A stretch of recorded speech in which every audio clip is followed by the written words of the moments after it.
Hello and lovely to see all your beautiful faces. My name is Gingy Dave, and today we'll be reviewing and overanalyzing the movie Pokémon Forever. We will not be overanalyzing one part, however, which is time travel. So if you're here specifically for that, this is not the place for you. You see, I am a lover of time travel and all of its wonderful and nuanced mechanics and all the different types of either branching or loops that it can do. And today we're just going to take it easy. This is a chill review. So let's not go deep into the weeds. We're not going to even though it tingles my spine just thinking about going deep and in-depth about time travel mechanics. Not today, friendos. Today we'll just be doing a regular over-analysis of Pokémon Forever, which I believe is our fourth movie. Who would have thought? So let's just talk about the previous movies that we've reviewed, shall we? Meet the tier list, now physically manifested. You can see that all of the movies that we've currently reviewed over here. So of course an Entei tier is Daddy Entei movie. Ooh, meow. Also, in B tier we have Mewtwo, fantastic movie. In C tier we have Lugia, just missed a couple of marks. And today we'll be trying to figure out, where does this bad boy go? Where does Celebi fit in our tapestry of tier lists? And you know what? Today we're going to find out. So let's start reviewing the movie. The movie starts with Celebi being chased and pursued by a Houndour and a Scyther. Celebi tries to escape at every turn, but the Pokémon are too fast and continuously catch up to it. We see that the Pokémon are being led by a Pokémon poacher on a motorcycle, and he wants to catch Celebi. This is, as we all know, immoral to catch Pokémon this way.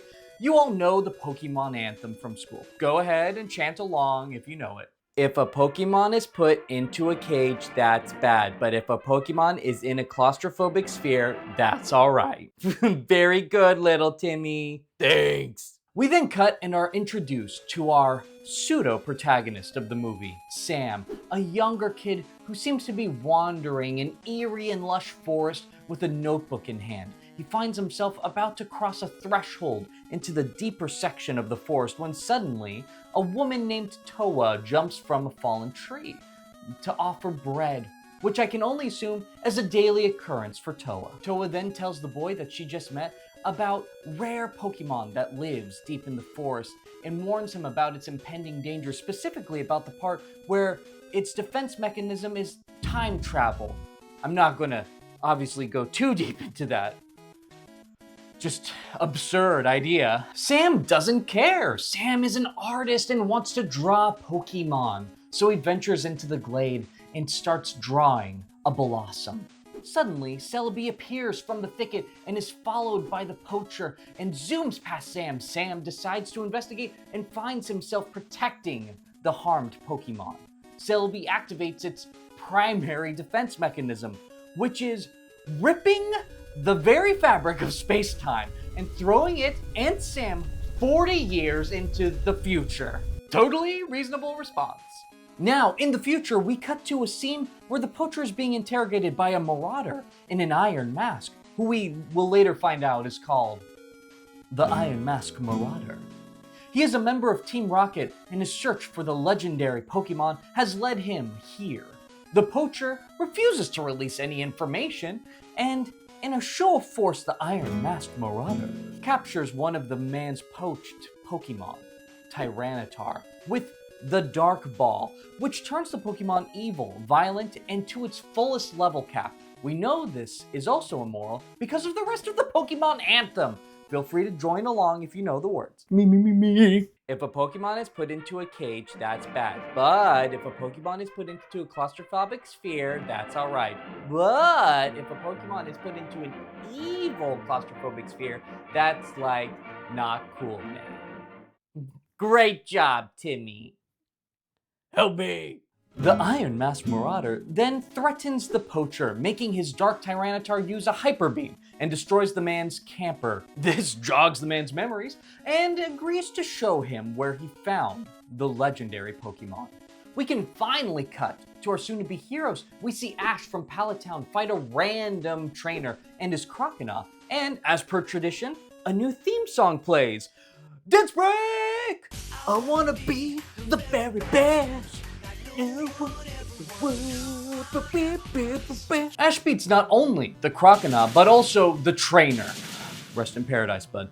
And Brock's Crobat comes to errand Ash back to the now departing fairy. Ash, so consumed by the fight, almost misses the fairy, jumps and is saved by the ferryman. His name, Mr. White.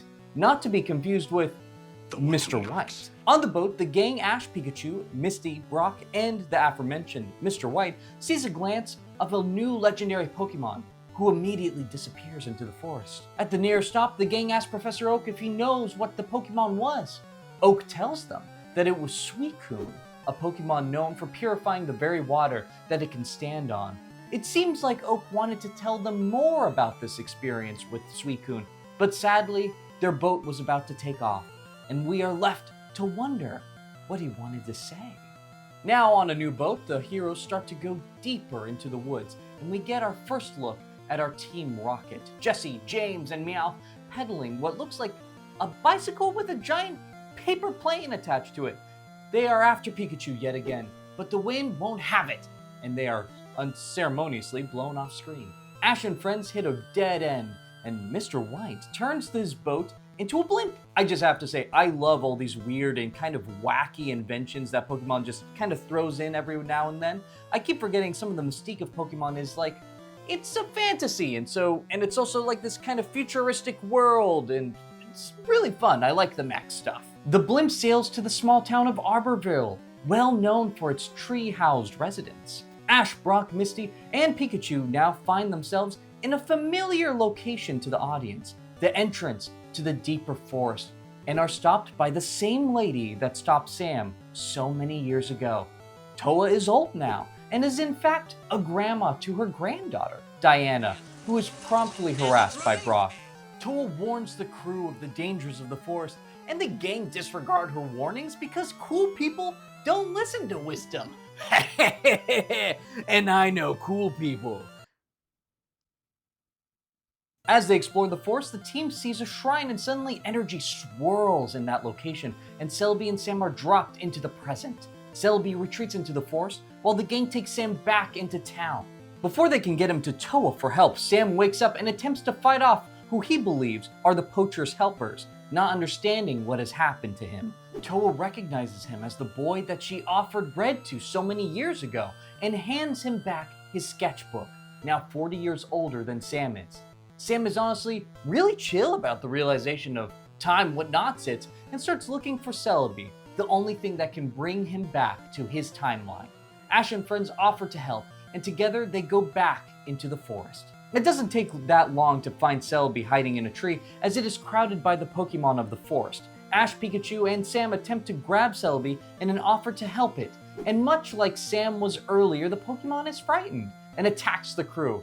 After calming it down, Sam is able to hold the injured Time Onion in his arms, and the crew is now determined to get Celebi to a Pokemon Center. And so ends Act 1, which brings us to our Act 1 review! Act 1 starts off, honestly, pretty strong. We get a little bit of a glimpse of time travel, which, I mean, right now it's a very simple fact, right? You have Sam, Celebi, shoot it off 40 years into the future. So far, no weird time whatnots. It's just kind of like a fast forward button, a teleportation as it were, for the gang. And honestly, it doesn't really break the whole world.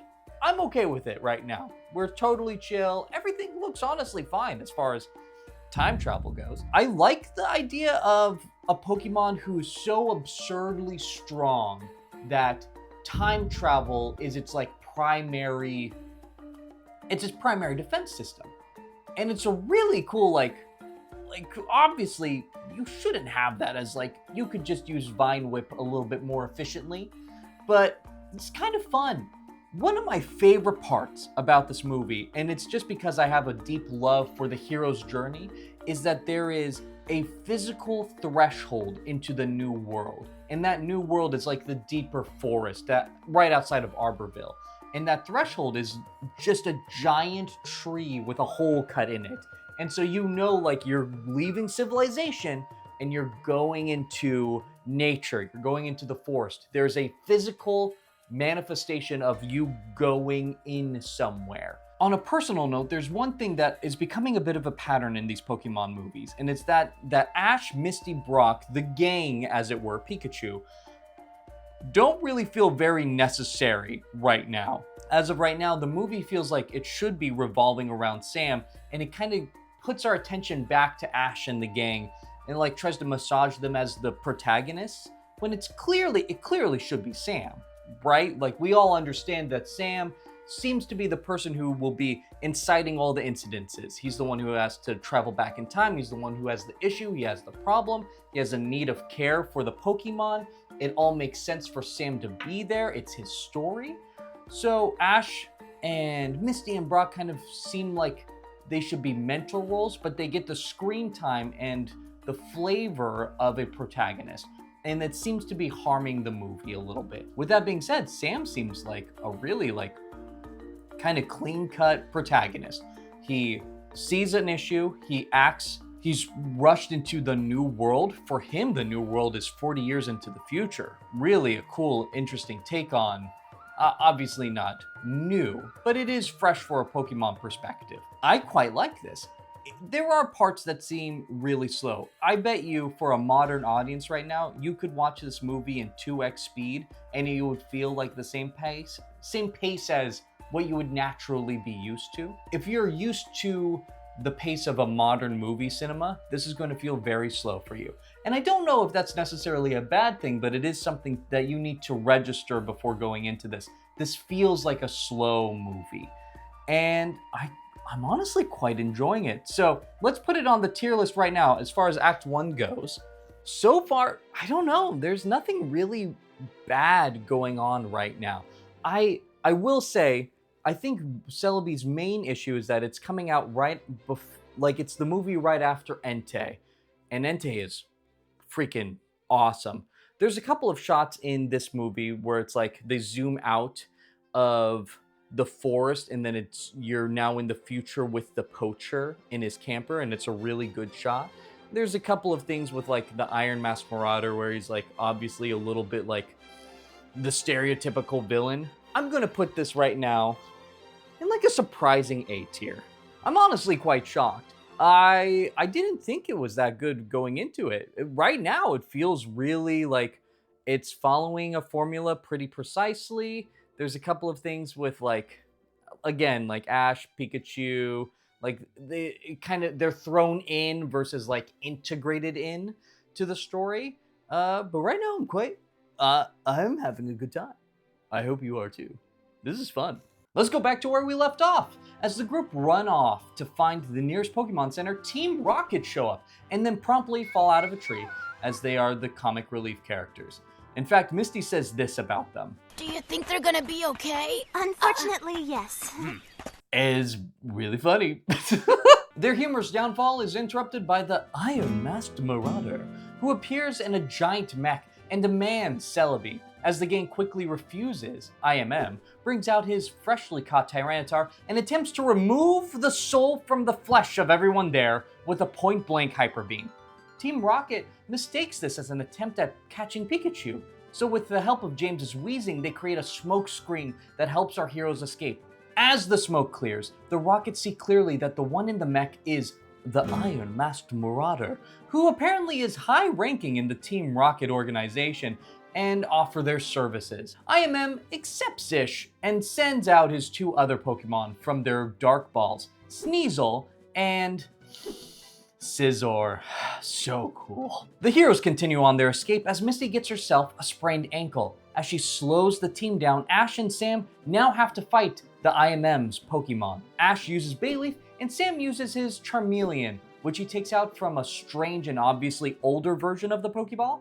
Sam and Ash are able to beat their respective opponents and literally tie them to a rock. The heroes, after the battle, find themselves in a foggy, misty part of the forest, and before they could get lost in the lack of visibility, a slew of forest Pokemon help them navigate to a secret part of the forest called the Lake of Life. Sam places Celebi in its waters, and in Princess Mononoke fashion, is healed by the lake. As an aside, Misty's ankle is also healed when placed into the lake, so this lake is like really good at its job. The next few minutes of this movie is what I will call, let's enjoy nature, as Celebi uses its psychic abilities to grant flight to Sam and Ash and takes them to his favorite fruit tree. We also get a few scenes of Sam opening up to Ash, showing him his drawings, discussing how their mothers are probably worried about them, and watching a beautiful sight of Metapods evolving into Butterfree, and just enjoying the world of Pokemon. As they wake up next day, just as they are about to head home, the Iron Masked Marauder, as well as Team Rocket, find the heroes. With the power of a giant mech and Drip, IMM easily overpowers the group and catches Celebi in one of the dark balls. The Pokemon of the forest start to gather around him, about to absolutely jump this luchador lookalike. But instead of freaking out, he sends out his new Pokemon. Celebi, now being corrupted by the dark ball effect, only takes commands from the Iron Masked Marauder and easily beats every Pokemon in the area. Celebi then starts collecting a storm of foliage and trees with its psychic powers and creates a horrifying 3D model of a nature ball that also consumes Jessie from Team Rocket. The gang, being horribly outmatched, try to figure out a plan to take Celebi back. Also during this time, Mr. White, Toa, and Diana find the group of heroes on Mr. White's blimp boat, as they have been worried about them due to how long they've been gone. The gang catches them up to speed, and they all fly the blimp to where Celebi is, now having transformed from the horrifying 3D rendered ball to a grotesque 3D animated monster thing. Before the heroes get there, the Iron Masked Marauder tells Jessie that his true plan is not to take Celebi back to Giovanni, the head of Team Rocket, but to usurp him and use his new strength and plans to take over the world. Wow, look at that! Act 2 is already over! So let's do our Act 2 check-in. So let's talk about the big question that this movie is asking before we go too deep into the weeds of where we are at now in the movie. So the big question is generally going to be, in this type of movie, can people be like commingle with nature? And I brought up the idea of Princess Mononoke earlier in this video, and that really stands out from here on out because, man, it's really close. They say that comparison is the thief of joy. And I think if we go too deep into how one for one this is to Princess Mononoke by, Hayao Miyazaki, one of the greatest film directors, filmmakers of our time, we're going to be really stolen from joy. But I will make a couple of comparisons. One, the question is the same. Can civilization, can people intermingle with nature? And in this case, and also in Princess Mononoke, nature doesn't just mean the forest, but the things that live in the forest. And in this case, it's Pokemon. And so, we have the Iron Masked Marauder, who has this personification of human greed, who is now capturing the essence of the forest, the essence of nature, and is using it for his own gain. And this is cool. And in fact, I gotta say, the Dark Ball thing was kind of a weird comedic thing. When I was watching it, I laughed at the, Dark Ball! It's oh no, evil Pokemon! It's a mirror of what, a normal Pokemon player, person, trainer should be, which is, Ash is the personification of the perfect Pokemon trainer. I captured a Pokemon. It's not my servant, it's my friend. That's the whole point of Mewtwo, right? The Dark Ball is the antagonistic idea of that. I'm only using you as I need you to be max level, I need you to be evil, I need you to unbridledly listen to all of my commands. And so it's a really, honestly, I kind of dig it. I also like the idea of max level Pokemon just right out the gate. There's no love, there's no training. You just rare candy these suckers up to level 100. And now you just have a tank of a Pokemon. And it was really cool. Iron Masked Marauder is it's just as stereotypical as a villain can get. He wants to rule the world. The substance there is none. He is exactly what he wants it to be. He's a foil for the heroes. He is a bad guy. And because there's no substance there, it's easy to not like him. Other than the fact that he's really snarky, which I kind of dig. I kind of dig a snarky character. So he fulfills the purpose of the story, but he doesn't go any further than that. And honestly, with Entei, where you know, obviously the villain is like this girl's backstory. And like we get this fleshed out like idea of like loss and depression. In this, it's just like I want to rule the world, and that's good enough for me. I'm a greedy man, and it works. There's no substance, right? He is a two-dimensional character, which is sometimes fine. I am going to give it a little bit of a pushback.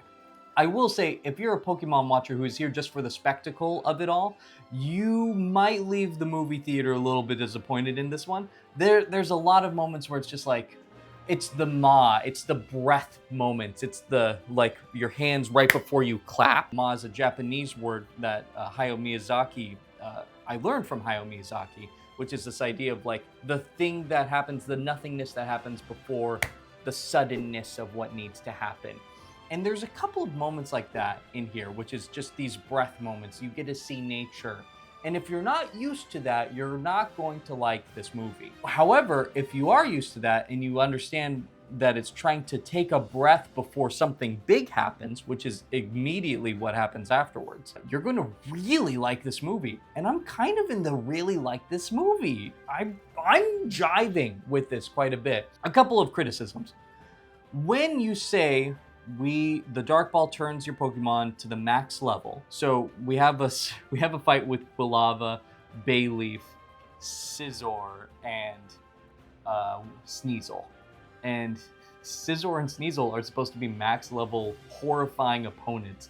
And they're kind of quickly beaten. And you're like, okay. Also, some of the dialogue is super bland. Like, this is not going to get... And part of that is probably going to be the dubbing team, like whoever's writing the translations for this, but there's some parts that are rough. So let's go back. Let's look at the tier list really quick. Again, I think I'm pretty comfortable keeping Celebi at A tier. There's a couple of things, like if you were to watch the movie, that you're like, the pacing feels weird. I could foresee myself, if this goes downhill really quick at the end, putting it into B tier. Oh, the 3D model things are horrifying. If we're going from an artistic thing, it doesn't look good, and it doesn't even give, like, if they were hoping to get an uncanny feeling from it, they succeeded.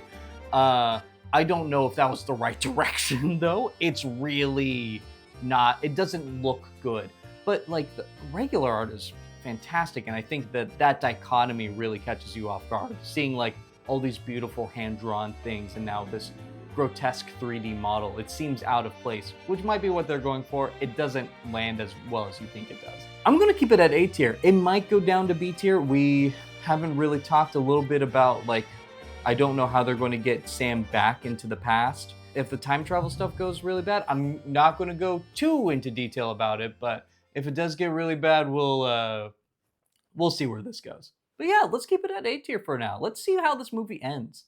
Going back into the movie, the heroes take the blimp a little bit too close to the giant wood monster thing, and the Iron Mask Marauder orders Celebi to shoot them out of the sky, which Celebi does. Ash, accompanied by Sam, now that they are grounded, decided this would be a good time to attack and tells Pikachu to use Thunderbolt on the inanimate object that surrounds Celebi. As that obviously doesn't work, IMM takes this opportunity to crush the annoyances once and for all and orders one more attack. The blast is unavoidable, and Ash, Sam, and Pikachu accept their fate. Fate has other plans, as Suicune appears and saves the would-be cursed children. Suicune's arrival excites IMM, as the potential for capturing another legendary is too much to resist, and he sends Dark Tyranitar to defeat it. Brock steps in the way and sends out his Onix, which is quickly weakened, destroyed, crushed. Tyranitar goes for Suicune again, and the legendary dog wrecks him with a bubble beam, and Onix uses his chances to launch Tyranitar into the lake. Suicune, now no longer having to deal with Dark Tyranitar, uses this chance to get on the Celebi avatar. Celebi catches Suicune in its vines and launches the boys in the air, who were luckily caught by Jessie, who is still trapped herself. Ash and Sam talk no jutsu to Celebi, trying to remind it of their time together and how good of a Pokemon Celebi is. This is enough to help Celebi break the control of the Dark Ball has on it, and even destroying the Dark Ball itself. Now free from the control of the Iron Mask Marauder, Celebi's monstrous three-dimensional avatar begins to crumble into the Lake of Life, along with IMM and Jessie. Celebi is able to fly Ash and Sam out to safety using the last of its strength, but falls unconscious when it lands. As Celebi is being held in Ash's arms, the time traveler begins to wither at an alarming rate. Ash puts his Celebi into the Lake of Life, but has been polluted by the earlier fight. Luckily, Suicune is there and purifies the lake. Ash dunks Celebi into the lake again, and yet again, nothing. Everyone gathers around, even the Pokémon of the forest, as Ash tries to feed Celebi the berries that it shared with him and Sam earlier the previous day. Well, great. Now, to really enjoy this next scene, I have to tell you about Bryan Cranston's rules and ideas about catharsis. Are you happy? Are you happy with yourselves? I just did a whole thing about this isn't really Mr. White, and now I actually have to talk about the guy who plays Mr. White. Are you happy? Do you enjoy hurting me? Thank you. So, Bryan Cranston has this interview about catharsis, and he's talking about his time and role in Malcolm in the Middle as the father. And this is a very comedic show, and he's talking about this idea of I, as my character, cannot find the situation that I am in funny, even though obviously the situations are just ludicrous and contrasting the regular world. He was saying, like, if I were to find myself thinking that I'm funny or laugh at myself, it removes the need for the audience to laugh.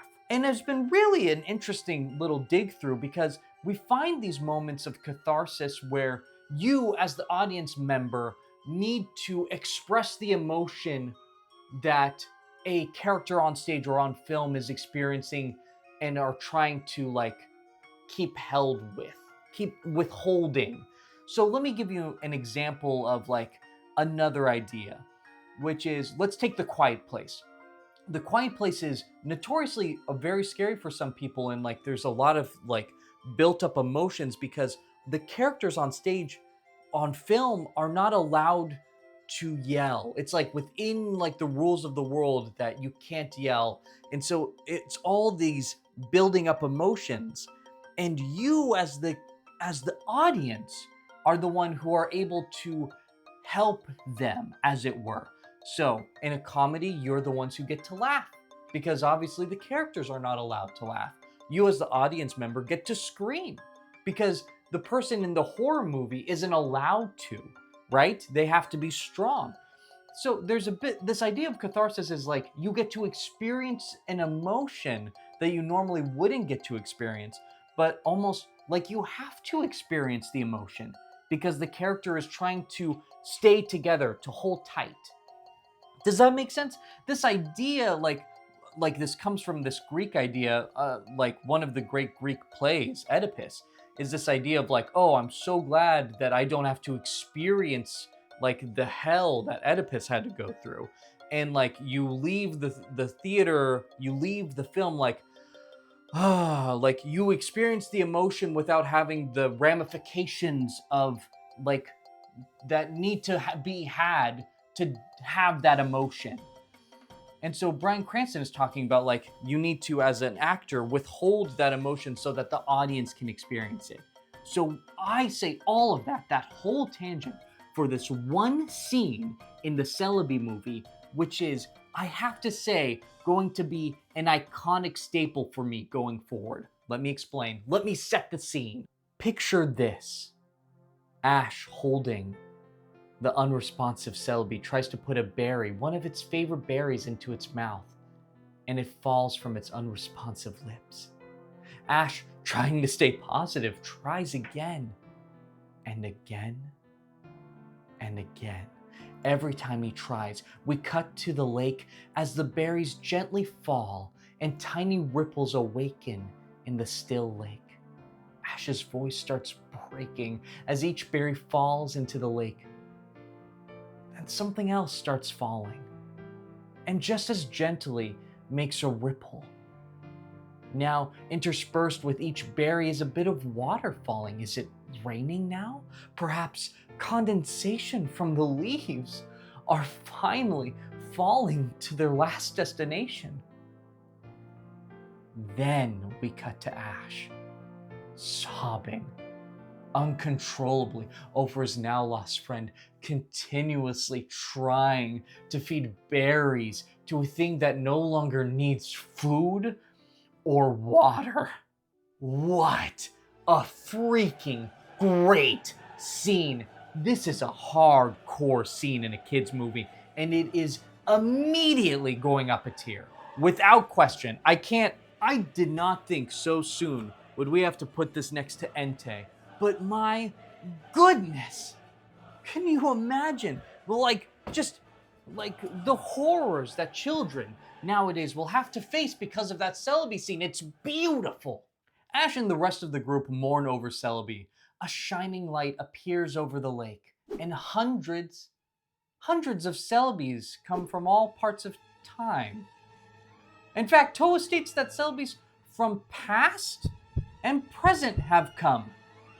They all gather together and heal themselves, and now I have several questions about time mechanics, and you cannot stop me. So, when it was just a very basic idea of time travel, where it's a defense mechanism, right? It's something that you can't control, where all of a sudden you go 40 years into the future or 40 years wherever in time, so that you can be safe from a danger. It's like a one-time linear aspect, and I'm assuming just for my sake, that this bit of time travel only goes into the future. It's something that is moderately implied, right? Well, the moment you go into the past, time travel becomes a horrifying mess of convoluted questions that need answering.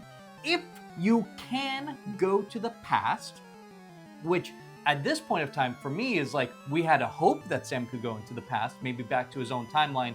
A fixed point completes a loop. If you can go back into the past, you can warn yourself of situations. In fact, it's now heavily implied that they have come from past, present, future to help themselves, to heal themselves. So, question, why don't you go back in past and say, hey, don't be in this particular forest or in this particular location while there's a poacher coming in? In fact, that would be a better use of your ability of time travel if it's not a defense mechanism, but something that you can just biologically do. In fact, you know well enough about time travel as a being, like you are conscious enough to know what time period, what time place, what time location, space-time being the same thing. You know what place to go back into the universe so that you can see yourself, to heal yourself. You can just do better. You can do better. But the moment past things come to heal you, not just future things, that means you already knew that this was going to happen. Wouldn't you? If the past self comes to heal you, that means you know about the danger, presumably from a future thing that tells an even previous past thing to tell you about what's going on. Do you see where I'm getting with this? Then that Celebi that's in our movie, the one that we've been following, knew that all of these situations would happen as they would happen. So the question is, are these all fixed points in time in which this Celebi knew that it had to do everything exactly the same as if fate declares it to be, which it wouldn't because it can heal itself, which I don't know would make sense in a fixed point of time.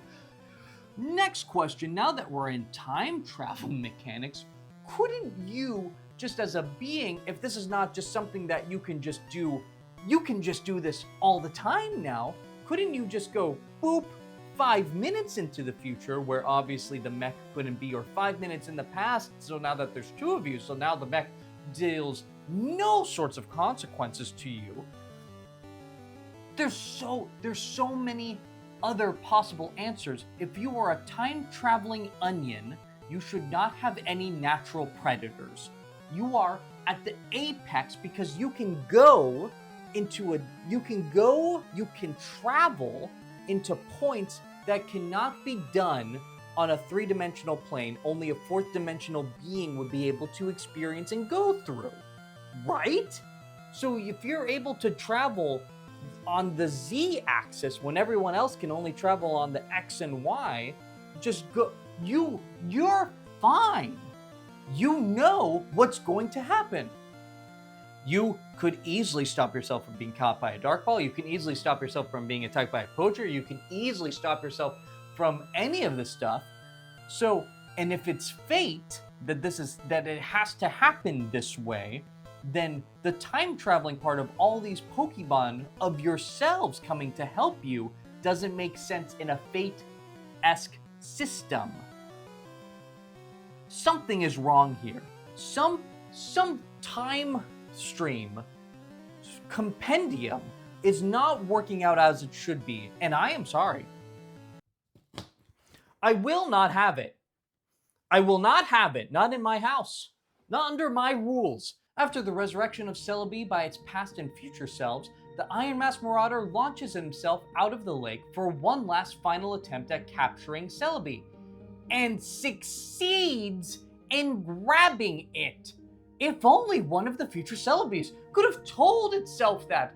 IMM then activates this very slick jetpack and launches himself for a dramatic escape, only to have hitchhikers grab on named Ash and Pikachu. Pikachu zaps the jetpack, which quickly grounds everyone, and the Pokemon of the Force jump the Iron Mask Marauder and chain him up with String Shot. It seems truly our heroes are now at ease. We cut to a scene of Sam and Celebi preparing for their journey back to 40 years prior. It's honestly quite an emotional scene because, of course, Ash truly believes that he's never going to see his friend again. He's going back 40 years into the past. And Sam seems to be like, it's going to be okay. We will find each other in the future, kind of a deal.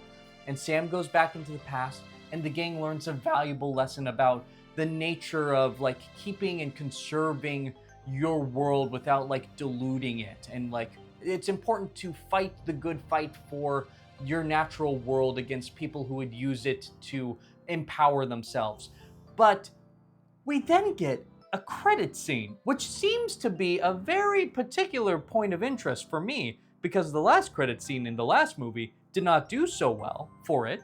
In this case, the last end credit scene shows Professor Oak like in his office, and we see Tracy, and Tracy comes back, and Tracy finds an old sketchbook. And it's the sketchbook that Sam has. Well, what do you know? Professor Oak is Sam. So that sketchbook is now 80 years old.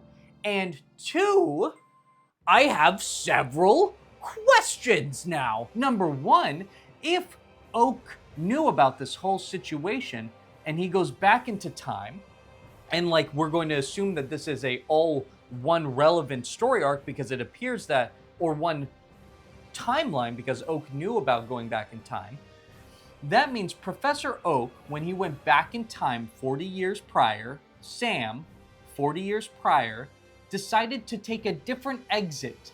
Because for any of this to work, Toa has to believe for 40 years that a child was taken by the spirit of the forest. She has to believe that a Pokemon has kidnapped a child and taken it to an unknown future for 40 years for this timeline of events to work.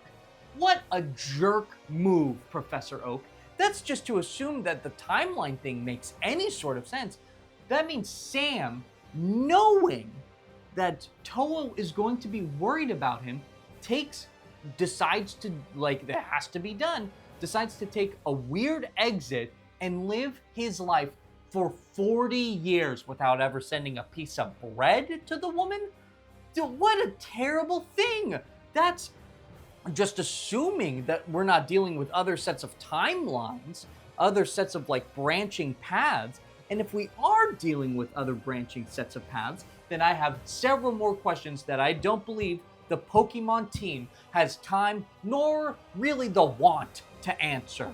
So great. So I have to believe that Professor Oak is just truly one of the meanest men of all time. I didn't want to talk about time travel, but dang it, like the moment you start thinking about an entity that has the ability to travel through time, questions are going to be brought up. the moment you start even kind of analyzing this path, the movie breaks considerably. So sadly, for the sins of oversimplifying characters, making Ash and Pikachu the main characters when it obviously should be Sam, for really making Toa wait 40 years for any sort of relief about Pokemon and making her like a really sad old woman, I would give this a much lower grade. But for its spectacular use of like catharsis, for its beautiful way of illustrating crossing a threshold, and honestly for like just a really overall good story, I'm going to give this a B tier. And honestly, I'm going to say this. If we later on go on as we go through these movies and we're like, you know what, this deserves a different mention, this should probably go higher on the list, I'm okay with this being a fluid thing. But for right now, it is cemented in B tier. And I thank you guys so much for watching. And I'll see you guys in the next video.